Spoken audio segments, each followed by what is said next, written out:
Hello guys, welcome channel. I hope आप सब अच्छे होंगे। और आज हम स्टार्ट करने जा रहे हैं एक नई सीरीज जिसका नाम जो सब्जेक्ट है जियोग्राफी। आपको पता है जियोग्राफी काफ़ी इंपॉर्टेंट सब्जेक्ट होता है हर एग्ज़ाम के लिए।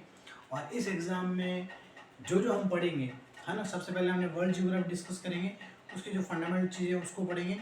तो जो पढ़ेंगे वो यहाँ आ जाएगा, या यहाँ आप देख सकते हो पूरी लिस्ट। इसके हिसाब से पढ़ेंगे तो आप अपने साइड में भी कौन सा वीडियो कब आने वाला है उसके हिसाब से हम इन चीज़ों को पढ़ेंगे। तो सबसे पहले आज का जो हमारा सबसे बेसिक टॉपिक है वो जियोग्राफी को जानना है ना। तो चलिए शुरू करते हैं विदाउट वेस्टिंग टाइम। तो आज हमारा टॉपिक है भूगोल, उत्पत्ति और विकास। यानी जो भूगोल की उत्पत्ति कैसे हुई, उसका विकास कैसे हुआ, उसके बारे में थोड़ा ब्रीफली इंट्रोडक्शन मैं दूंगा आपको, है ना। छोटी सी क्लास होगी, बड़े जैसे जैसे कॉन्सेप्ट आएंगे वैसे वैसे क्लास को हम बड़ा करते जाएंगे, है ना। आपका सपोर्ट और आपका प्यार जैसे मिले रहेगा वो हमारे लिए काफ़ी इंपॉर्टेंट है ना। तो आप नए हो तो please subscribe channel, like our videos और प्लीज़ वीडियो पूरा देखना, है ना। काफ़ी मेहनत लगती है इसको बनाने में। चलिए, तो सबसे पहले जो वर्ड है भूगोल, है ना। आप सेक्स से पढ़ते हैं भूगोल भूगोल भूगोल भूगोल, सारे टीचर आपको सिंपली बता दे ये है वो, लेकिन इसका देखो मीन समझते हैं। भूगोल इंग्लिश में देखो, आपको पता है कि मैक्सिमम जितनी जितनी चीज़ों की इनोवेशन हुई, नए नए जितनी जो इनके लेबलिंग हुई, इनका नामकरण हुआ, वो सारे कहाँ हुए? वेस्टर्न कंट्री में। कहाँ हुए? वेस्टर्न। और वेस्टर्न में कहाँ है? जैसे इटली है या फिर उसके आसपास की जितनी है, पुर्तगीज़ है, वो सारा। तो उस एरिया में सबसे ज़्यादा साइंटिस्ट या जो जितने जो अच्छे पढ़े लिखे विद्वान थे वो वहाँ से मतलब यूरोप के मैक्सिमम कंट्रीज से थे। तो उन्होंने अपने हिसाब से इनको मॉडिफाई किया। तो जियोग्राफी जो है, हिंदी में आप लोग जियोग्राफी कहते हैं। तो जो भूगोल, यानी ये तो क्या बताता है? पृथ्वी गोल है, इसका मतलब तो यही हुआ। भू यानी पृथ्वी, यानी पृथ्वी गोल है ना। लेकिन इंग्लिश में इसको क्या कहते हैं? जियोग्राफी। क्या कहते हैं? जियोग्राफी, यानी जियो प्लस ग्राफी। ये एक ग्रीक वर्ड है। क्या है दोस्तों? Greek word. क्या है? ग्रीक शब्द है जिसका शाब्दिक अर्थ होता है वहां पे स्टडी, ठीक है, study of earth, study of earth, या आप कह सकते हैं पृथ्वी का वर्णन। क्या कह सकते हैं हिंदी में? पृथ्वी का वर्णन, है ना। इस ग्राफ्स कहते हैं और जियोग्राफ ऐसे इसको पढ़ा जाता है। तो ये सब सबसे पहले इसकी जो इसका जो नामकरण किया, जो उसको अपन फादर ऑफ जियोग्राफी कह सकते हैं, फादर ऑफ जियोग्राफी।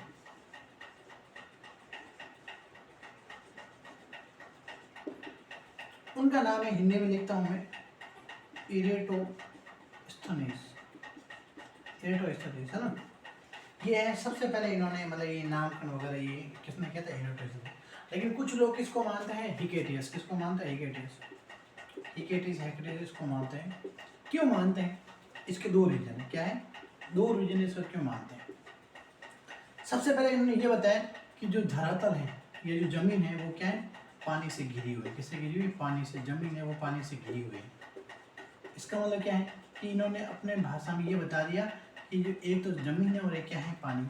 इसको वर्तमान में क्या कहते हैं? एक हमारे क्या है? कॉन्टिनेंट है और एक हमारा ओशियन है। क्या है? एक हमारा महाद्वीप है और एक हमारा क्या है? महासागर है। दूसरा इन्होंने क्या बताया कि मानचित्र पर सबसे पहले, मानचित्र पर सबसे पहले जो समताप रेखा, समताप यानी क्या है? समान ताप वाली रेखा है जो विश्व में सब जगह भी समान ताप की जो लाइन को डिस्क्राइब करती है, वो सबसे पहले किसने किसने किया था? हिकेटियस। इनकी एक बुक है जिसका नाम है कॉस्मोस। क्या है? कॉस्मोस। उसके अंदर इसको डिस्क्राइब किया गया है।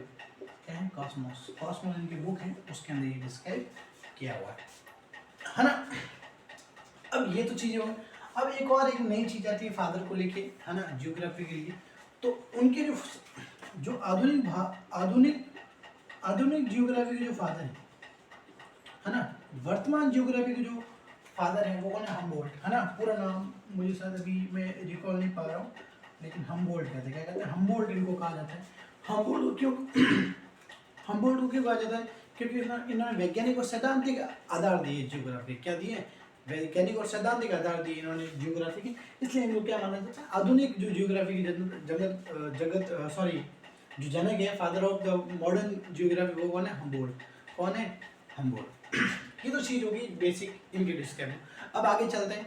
इसमें बहुत सारी चीज़ें आती हैं इसमें, लेकिन हमें बताएं कि लोग क्या मान रहे हैं कि जियोग्राफी का। अब इसमें दो क्या है? दो डेफिनेशन कह सकते हैं, वो चीज़ें इसके लिए इंपॉर्टेंट है हम आपको पता है ह्यूमन जियोग्राफी या फिर उसमें चीज़ें 11th या 12th में काफ़ी डिस्क्राइब से पढ़ते हैं। तो इसमें 2 चीज़ें और पढ़ेंगे हम। तो सबसे पहले मैं पढ़ूंगा, सबसे पहले मैं आपको बताऊंगा संभावनावाद, इंग्लिश में कहते हैं है ना संभावनावाद, इंग्लिश में कहते हैं, इसमें क्या कहते हैं पॉसिबिलिज्म, क्या कहते हैं पॉसिबिलिज्म, है ना। ये जो अवधारणा ये किसने दी थी, विडाल डिवॉर्स और फेब्रे, शायद पूरा नाम मुझे भी मैं रिकॉल नहीं कर, बट फेब्रे, इन दोनों ने ये अवधारणा दी, है ना। विडाल डिवॉर्स की एक बुक है ना, प्रिंसिपल ऑफ जियोग्राफी, है ना, जो प्रिंसिपल ऑफ जियोग्राफी विडाल डिवॉर्स की बुक है, उसमें चीज़ें उन्होंने अलग से बताया हुआ है। तो संभावनावाद का मतलब क्या है कि व्यक्ति अपने हिसाब से क्या प्रकृति में क्या कर सकते हैं, प्रकृति में परिवर्तन करने में सक्षम, प्रकृति में परिवर्तन करने में सक्षम है, क्या है परिवर्तन करने में सक्षम है, वो कौन है, ये इसमें बात की संभावनावाद में कि everything is possible for human, यानी इंसान के लिए हर चीज़ पॉसिबल है, वो सभी चीज़ों का भोग कर सकता है। ये सारी चीज़ें इसमें इन्होंने बताई कि पर्यावरण को अपने हिसाब से मॉडिफाई कर सकता है, उनको अपने हिसाब से कर सकता है, वो पॉसिबल, वो सक्षम है, एलिजिबल है वो, जो है ना। ये तो होगी इसकी। एक और अवधारणा है ना, वो क्या है, निश्चयवाद, क्या है डिटरमिनिज्म, निश्चयवाद, मैं अच्छे से लिख रहा हूँ, निश्चयवाद, है ना। ये किसने दी थी, ये दी थी फ्रेडरिक रेडजर, किसने दी थी, फ्रेडरिक रेडजर ने ये सबसे पहले ये अवधारणा दी थी। इसमें क्या है, एवरीथिंग इज फिक्स्ड, सारी चीज़ें फिक्स हैं, हम कोई चेंज नहीं कर सकते, जो अपने प्रकृति में चीज़ें चली आ रही है उसके हिसाब से चली आ रही है, हाँ, लेकिन हम क्या है अपने सहूलियत के हिसाब से उसमें थोड़ा बहुत परिवर्तन कर रहे हैं, और अगर ज़्यादा परिवर्तन करते हैं उसके हमें नुकसान भी भोगने पड़ते हैं। जैसे मान लो कोई जैसे आपदा हो जाना, है ना, जैसे मान लो कोई नदी किनारे घर बनाएगा, है ना, तो इट्स अगेंस्ट टू द वो पृथ्वी के अगेंस्ट है, यानी अर्थ के अगेंस्ट है, जो अर्थ का जो रूल्स है। तो अगर ऐसा करेंगे तो क्या हो जाएगा कि नदी की जैसी बात है जगह वो घर उसके साथ चला जाएगा, है ना। बहुत सारे हम एग्जाम्पल देख सकते हैं, गंगा नदी 2013 में जो उत्तराखंड में बाढ़ आई उसका एग्जाम्पल देख सकते हैं, है ना। दूसरी चीज़ ये है कि आप मान लो कहीं पहाड़ी भी बनाओगे तो वहाँ जैसे जो अर्थक्वेक आएंगे उसका भी हमें प्रॉब्लम फेस करना पड़ेगा। तो वो किसके अगेंस्ट है, उसके अगेंस्ट है ना। तो जैसे चेंज आ रहे हैं, जहाँ फेवरेबल है, जहाँ ह्यूमन बीइंग के फेवरेबल है, वहाँ चेंजेस करोगे, इट्स बेनिफिट फॉर यू। अगर आप उसके अलावा करोगे तो वो आपके ऑपोजिट में हो जाएगी। ये तो होगी निश्चयवाद की। अब इसमें एक और नई अवधारणा है, वो नन निश्चयवाद,